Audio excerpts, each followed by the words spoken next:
Magandang araw po sa inyong lahat. Ako po si Retired Brigadier General Virgilio Garcia. Judge Advocate General po ang aking serbisyo nung ako'y nasa serbisyo.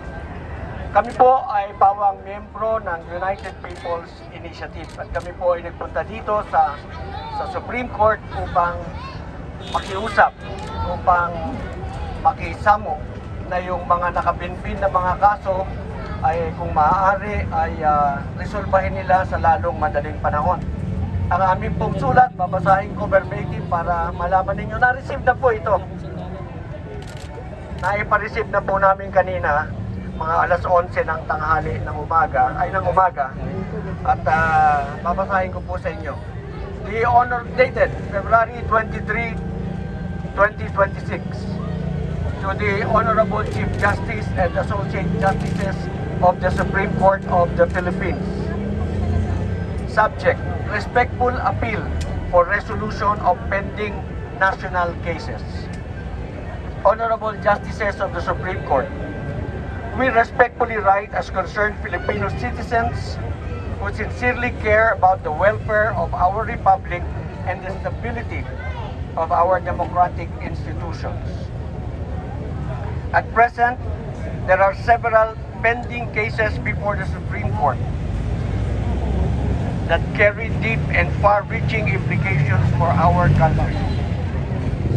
Matters involving national budget, the electoral system, constitutional processes, and other significant national concerns.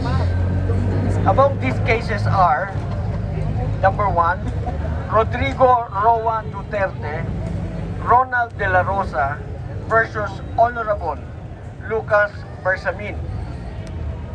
Case number GR number 278747. Isidro Tom Ungap versus House of Representatives. General Appropriations Act of 2025. GR number 277975. Veronica Duterte versus Nicolas Torre. Ito po yung tungkol sa kidnapping ni Presidente Duterte. GR number 278768. Sara Duterte versus House of Representatives. Ito po yung alleged sham impeachment complaint. GR number 278353. Attorney Israelito Torion versus Comelec and M. Miro. GR number 279245, and General Eliseo Rio versus Comelec and Smartmatic, GR number 263838. We fully recognize the weight of your responsibility and the need to carefully deliberate on each matter in accordance with the Constitution and existing laws. Nevertheless, we respectfully appeal for a prompt, clear, and just resolution of these cases. The trust of the people in our institutions rests upon the transparency, accountability, and timely issuance of decisions. This is not an attempt to dictate upon the court, but rather a sincere appeal from citizens who place their hope in the independence, integrity, and stability of the judiciary. It is the prayer and aspiration of many Filipinos that justice prevail and that the Constitution remain the firm foundation of our nation. Thank you for your continued service to the Filipino people. Respectfully, Attorney Melchor Magdamo, UPI Legal Counsel. Maraming salamat po. Tinawag nyo talaga sa yung baga first day ng trial hearing sa Manila? Yes po. Marami po kaming itinaon na mga activities sa mga important dates na magaganap. March 11, meron din po kami. March 11? March 11. Karaman. Pero ano main kumbaga appeal nyo sa Supreme Court? Ang gusto nyo pabalik yung sa I-resolve yung mga pending cases na nakapinpin.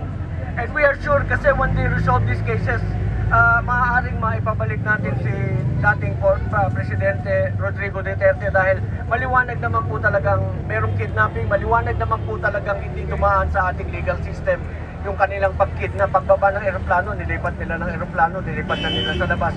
Pagkatapos, ang masama nito, iniwanan nila sa ibang bansa, walang aid, walang tulong galing sa gobyerno ng Pilipinas. Inabandon na nila yung Pilipino sa ibang bansa. Nag-iisa siya doon. Nakakagalit po yun.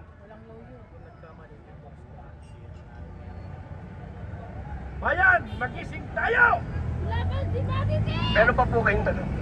Merda! Si Daddy T! Okay.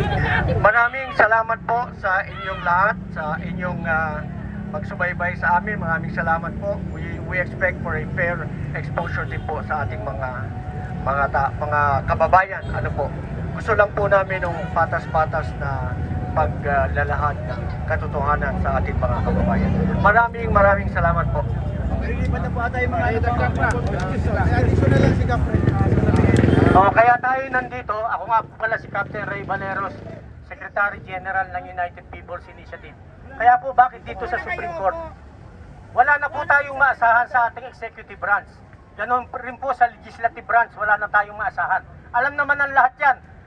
So dito ang huling bastion ng hope ng ating bansa, ang Supreme Court. Regardless kung ano ang magiging desisyon nila, kailangan resolbahin nila yung mga outstanding cases na nakapending rito sa kanilang sala. Hindi pwedeng walang tuldok ito.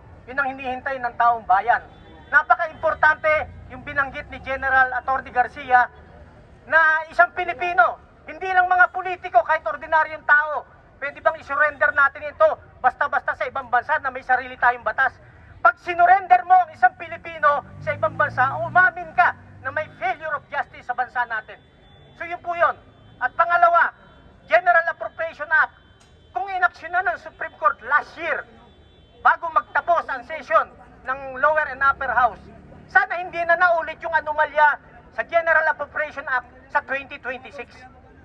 So yun po yung panawagan natin, resolbahin nila. At panghuli po, napaka-importante, wala pong safe sa election sa 2028. Wala po tayong pinapanigan kahit sinong tumakbo. Wala pong safe dahil alam natin, ilang dekada na ang nauupo sa gobyerno, hindi elected ng taong bayan, kundi selected ng COMELEC. Justisya para sa bayan! Kaya kailangan, bago dumating ang 2028, maitama natin ang proseso, yung diabolical process sa COMELEC, matanggal na yan. Yung mga bayaran dyan, wala tayong maiupo na talagang elected ng taong bayan. Walang safe sa election sa 2028 kahit anong partido mo. Kung sinong malaking ibibigay, kung sinong may mandato, yun ang mananalo. So yan po yung ating inilalaban dito sa Supreme Court. Hindi po natin sila inuutusan. Tayo po ay nakikiusap sa kanila na resolbahin na ito at malaman ng taong bayan kung ano ba ang stand ng Supreme Court bilang huling taga-analisa ng ating batas at ng ating konstitusyon. Maraming po salamat sa lahat.